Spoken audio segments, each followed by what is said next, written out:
My name is Mirsad Ghalib. I'm a survivor of a genocide that's taking place right now as we speak.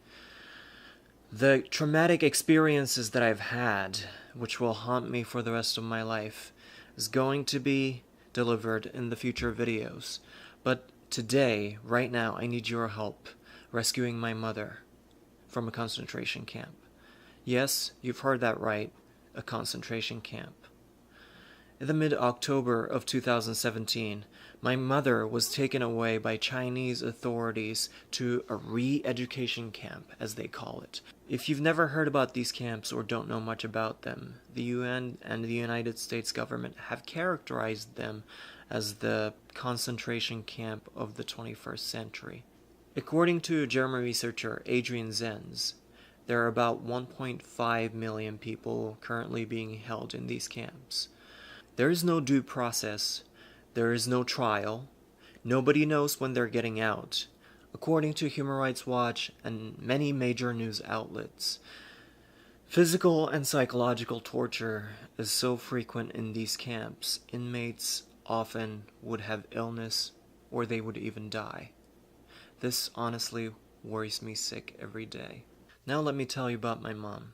She's a 58-year-old widow who just retired from her librarian job. She's the sweetest, kindest person I know, and she's the best cook in the world. She has never committed any crime in her entire life, and she has been taking care of my sister and I since my father passed away. That's why she's also the most extraordinary mom in the world. That's why it's been killing me inside that I haven't been able to do anything in the past year and a half. I don't even know if she's alive. Now you might be wondering, why did the Chinese government took my mom? There are two major reasons. First of all, she's Uyghur.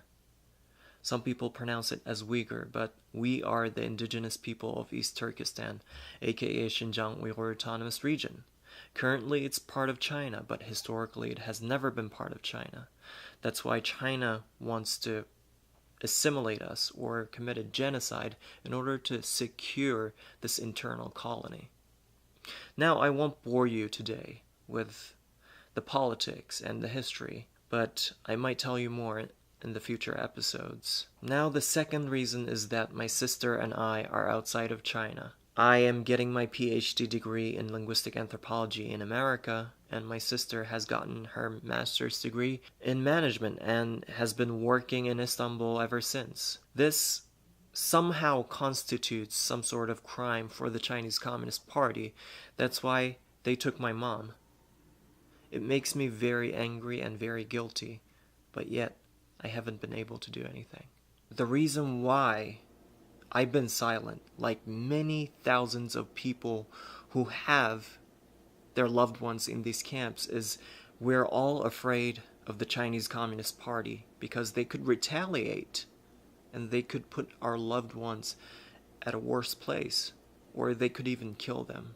But at the same time, I realize this is exactly what they want, us being silent while they're committing a genocide. This has to end.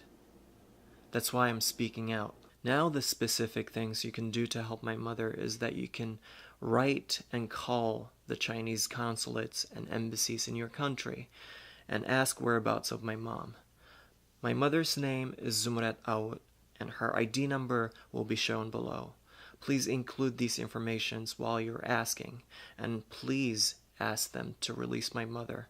You can also mention the fact that she speaks Chinese and she has her retirement funds and she simply does not need any re-education. Now, what you can do on a larger scale to help 1.5 million people is contact your politicians. Make them have a stance against this issue.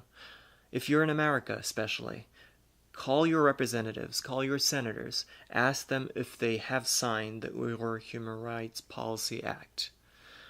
This bill is a bipartisan bill led by prominent Republicans like Marco Rubio and prominent Democrats like Nancy Pelosi. To me, what's kind of shocking is that Senator Bernie Sanders haven't spoken out about this issue or signed on the bill yet. I hope you guys can reach out to him and ask whether he's familiar with this issue.